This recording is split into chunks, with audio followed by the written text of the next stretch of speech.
Hi taste of your ചോയ്സിലേക്ക് എല്ലാവർക്കും വീണ്ടും സ്വാഗതം. ഇന്ന് ഞാൻ വന്നിരിക്കുന്നത് ചിക്കൻ ഫ്രൈഡ് റൈസിൻ്റെ ഒരു റെസിപ്പിയുമാണ്.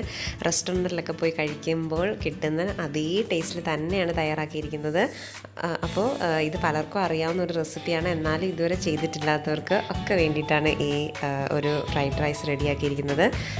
സൂപ്പർ ടേസ്റ്റാണ് കേട്ടോ. അപ്പോൾ നിങ്ങളെല്ലാവരും വീഡിയോ ഫുള്ളായിട്ട് കാണുക. അപ്പോൾ ഇതെങ്ങനെയാണ് റെഡിയാക്കുന്നതെന്നൊക്കെയുള്ള വീഡിയോ നമുക്കൊന്ന് കണ്ടു നോക്കാം.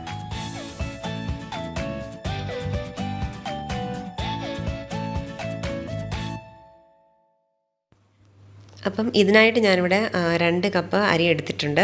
അരി നമ്മൾ ബിരിയാണിക്കൊക്കെ എടുക്കുന്ന അരി അത് തന്നെയാണ്, പക്ഷേ കുറച്ച് നീളമുള്ള റൈസാണ് ഈ ഒരു ഫ്രൈഡ് റൈസിന് നല്ലത്. അപ്പം അത് 15 മിനിറ്റ് ഞാനൊന്ന് കുതിർത്ത് വെച്ചതിന് ശേഷം വേവിച്ചെടുത്താണ്.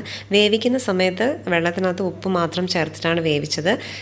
ഇത് 90% മാത്രമേ ഇത് കുക്കാവൂ, ഓവർ കുക്കായി പോകരുത്, പ്രത്യേകം ശ്രദ്ധിക്കണം. അപ്പം നമ്മൾ ഫ്രൈഡ് റൈസ് ഉണ്ടാക്കുന്ന സമയത്ത് ഇതങ്ങ് കുഴഞ്ഞു പോകും.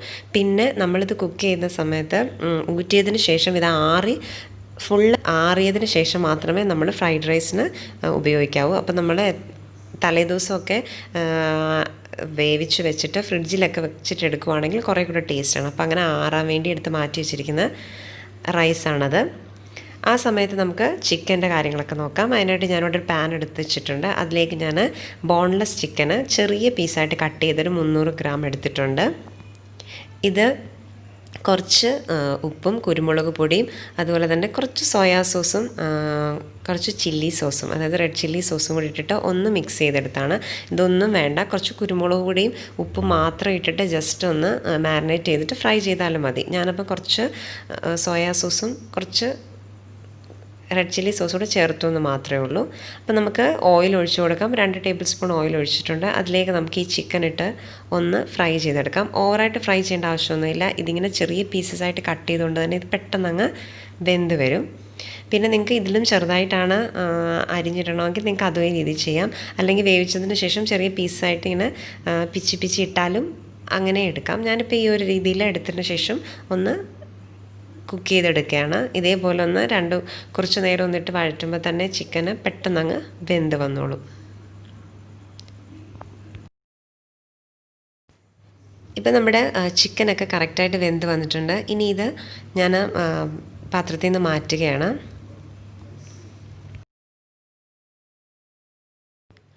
ഇപ്പോൾ അതേ പാത്രത്തിലേക്ക് തന്നെ ഞാൻ 2 മുട്ട ഒന്ന് പൊട്ടിച്ച് കുറച്ച് ഉപ്പും കുരുമുളക് പൊടിയും കൂടി ഇട്ടിട്ട് ഒന്ന് ബീറ്റ് ചെയ്തിട്ട് ഇതിലേക്ക് ഒഴിച്ചു കൊടുക്കുകയാണ്. നമുക്കിതൊന്ന് സ്ക്രാമ്പിൾ ചെയ്തെടുക്കണം, ഒന്ന് ചിക്കിയെടുക്കണം. ഇതും നമുക്കിതിലേക്ക് ചേർക്കാൻ വേണ്ടിയാണ്. ആദ്യം തന്നെ നമ്മൾ ഇതൊക്കെ ഇങ്ങനെ റെഡിയാക്കി വെക്കുകയാണെങ്കിൽ നമുക്ക് പെട്ടെന്ന് ഫ്രൈഡ് റൈസ് ഉണ്ടാക്കിയെടുക്കാം. അപ്പോൾ ഇത് നമുക്കൊന്ന് റെഡിയാക്കിയെടുക്കാം.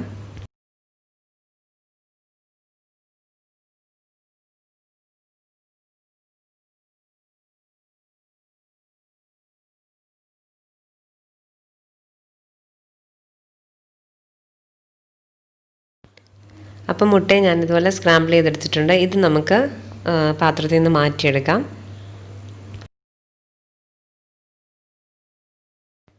ഇനി അതിലേക്ക് ഞാനൊരു 3 ടേബിൾ സ്പൂണ് ഒലിവ് ഓയിലാണ് ചേർത്ത് കൊടുക്കുന്നത്. നമ്മളെപ്പോഴും കുക്ക് ചെയ്യുന്ന സമയത്ത് ഒലിവ് ഓയിൽ അല്ലെങ്കിൽ നല്ലെണ്ണ അല്ലെങ്കിൽ വെജിറ്റബിൾ ഓയിൽ ഇത്രയുമേ ചേർത്ത് കൊടുക്കുക. വെളിച്ചെണ്ണ ഒന്നും ഇതിലേക്ക് ചേർത്ത് കൊടുക്കരുത്. ചൈനീസ് ഡിഷ് ആയതുകൊണ്ട് തന്നെ വെളിച്ചെണ്ണ ചേർക്കുന്ന സമയത്ത് അതിൻ്റെ ടേസ്റ്റേ മാറിപ്പോവും. പിന്നെ അപ്പോൾ ആദ്യം തന്നെ ഞാൻ ഇതിലേക്ക് ഒരു സവോള ചെറിയ ക്യൂബ്സായിട്ട് അരിഞ്ഞെടുത്താണ് അത് ചേർത്ത് കൊടുക്കുകയാണ്.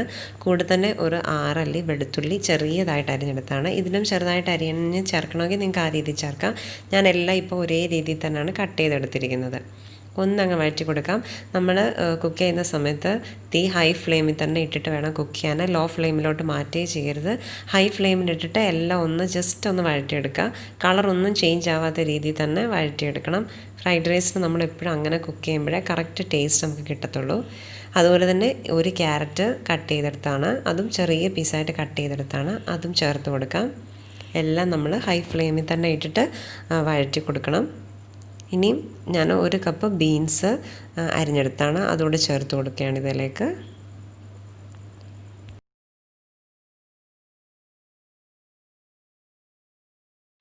ഇനിയും എല്ലാം കൂടെ ഒന്ന് ജസ്റ്റ് ഒന്ന് വഴലുന്ന രീതി മാത്രം ഒന്ന് കുക്ക് ചെയ്തെടുക്കുക. എപ്പോഴും ശ്രദ്ധിക്കുക, ഹൈ ഫ്ലെയിമിൽ തന്നെ ഇട്ടിട്ട് കുക്ക് ചെയ്യുക. ഇതിൻ്റെ കളർ, വെജിറ്റബിൾസിൻ്റെ ഒന്നും കളർ ചേഞ്ച് ആവാത്ത രീതിയിൽ ഒന്ന് വഴറ്റിയെടുത്താൽ മതി. ഇപ്പോൾ ഈ ഒരു സമയത്ത് ഞാനിതിലേക്ക് ആവശ്യത്തിനുള്ള ഉപ്പ് ചേർത്ത് കൊടുക്കുകയാണ്. നമ്മൾ വെജിറ്റബിൾസിലേക്കൊക്കെ വേണ്ടി ഉപ്പ് ചേർത്ത് കൊടുക്കുക. ഉപ്പൊക്കെ ഞാനിതിലേക്ക് സോയാ സോസും ടൊമാറ്റോ സോസൊക്കെ ചേർക്കുന്നതുകൊണ്ട് തന്നെ നമ്മൾ ഉപ്പൊക്കെ നോക്കിയിട്ട് ചേർത്ത് കൊടുത്താൽ മതി. അപ്പോൾ കുറച്ച് ഉപ്പ് എന്തായാലും ഈ ഒരു സമയത്ത് ചേർത്ത് കൊടുക്കുകയാണ്.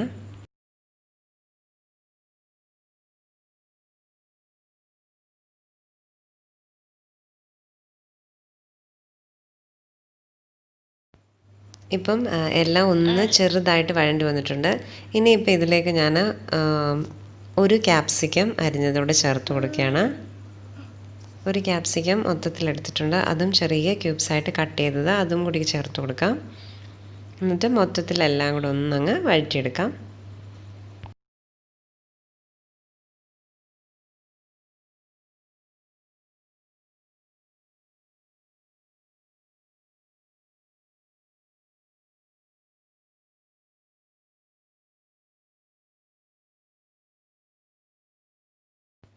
ഇപ്പം വെജിറ്റബിൾസ് എല്ലാം വഴറ്റിയെടുത്തിട്ടുണ്ട്. ഇതിലേക്ക് ഞാൻ സോസ് ചേർത്ത് കൊടുക്കുകയാണ്. ഇപ്പം ഞാൻ ഇതിലേക്ക് 2.5 ടേബിൾ സ്പൂണ് സോയാ സോസ് ചേർത്ത് കൊടുത്തായിരുന്നു ആദ്യം തന്നെ.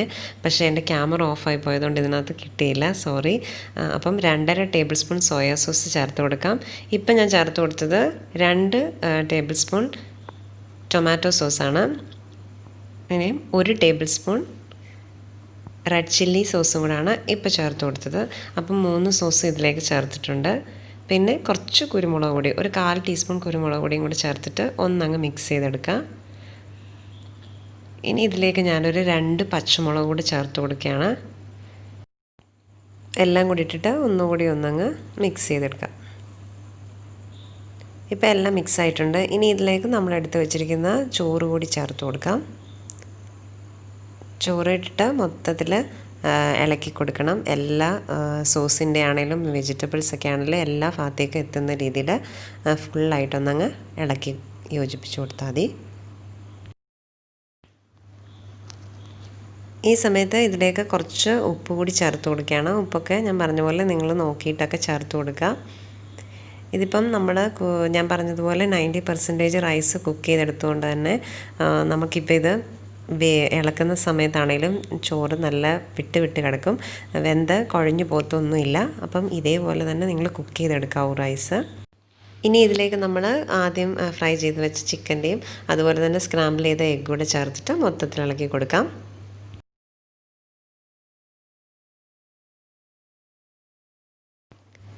ഇപ്പം മൊത്തം മിക്സ് ചെയ്തെടുത്തിട്ടുണ്ട്. ഇനി ഇതിലേക്ക് ഞാൻ 1 ടേബിൾ സ്പൂൺ സോയാ സോസ് കൂടി ചേർത്ത് കൊടുക്കുകയാണ്, ലാസ്റ്റിൽ ആ ഒരു ഫ്ലേവർ വരാൻ വേണ്ടി. അതുപോലെ തന്നെ കുറച്ച് കുരുമുളക് പൊടിയും കൂടെ ഒന്നങ്ങ് വിതറി കൊടുക്കുകയാണ്. എന്നിട്ട് മൊത്തത്തിൽ ഒന്നങ്ങ് ഇളക്കി എടുക്കുകയാണ്. കാരണം ആ ഒരു സോയാ സോസിൻ്റെ അതുപോലെ കുരുമുളക് പൊടിയുടെയൊക്കെ ആ ഒരു ടേസ്റ്റ് ഒന്ന് വരാൻ വേണ്ടി മൊത്തത്തിൽ ലാസ്റ്റിൽ അങ്ങനെ ഒന്ന് ചേർത്ത് കൊടുക്കുന്നത് ഒരു ഫ്ലേവർ അതിൻ്റെ കിട്ടും. ഇപ്പം മൊത്തത്തിൽ ഇളക്കി കൊടുത്തിട്ടുണ്ട്. അങ്ങനെ നമ്മുടെ ചിക്കൻ ഫ്രൈഡ് റൈസ് റെഡി ആയിട്ടുണ്ട്. നല്ല ടേസ്റ്റി ആയിട്ടുള്ളൊരു ഫ്രൈഡ് റൈസാണ്. ഈ രീതിയിൽ നിങ്ങളൊന്ന് ട്രൈ ചെയ്ത് നോക്കുക. ഇതുവരെ ട്രൈ ചെയ്ത് നോക്കിയിട്ടില്ലാത്തവരും ഇനിയും ഫ്രൈഡ് റൈസ് ഒക്കെ ഉണ്ടാക്കണമെന്ന് വിചാരിക്കുന്നവരൊക്കെ ഇത് കണ്ടിട്ടൊന്ന് ട്രൈ ചെയ്ത് നോക്കുക. എന്നിട്ട് നിങ്ങളുടെ അഭിപ്രായങ്ങളും നിർദ്ദേശങ്ങളും ഒക്കെ കമൻറ്റ് ബോക്സിലിടണം. അതുപോലെ തന്നെ വീഡിയോ നിങ്ങൾക്ക് ഇഷ്ടപ്പെട്ടിട്ടുണ്ടെങ്കിൽ ലൈക്ക് ചെയ്യാനും ഷെയർ ചെയ്യാനും സബ്സ്ക്രൈബ് ചെയ്യാനും മറക്കരുത്. അപ്പോൾ പുതിയൊരു വീഡിയോയുമായി അടുത്ത എപ്പിസോഡിൽ കാണുന്നത് വരെ ബായ്.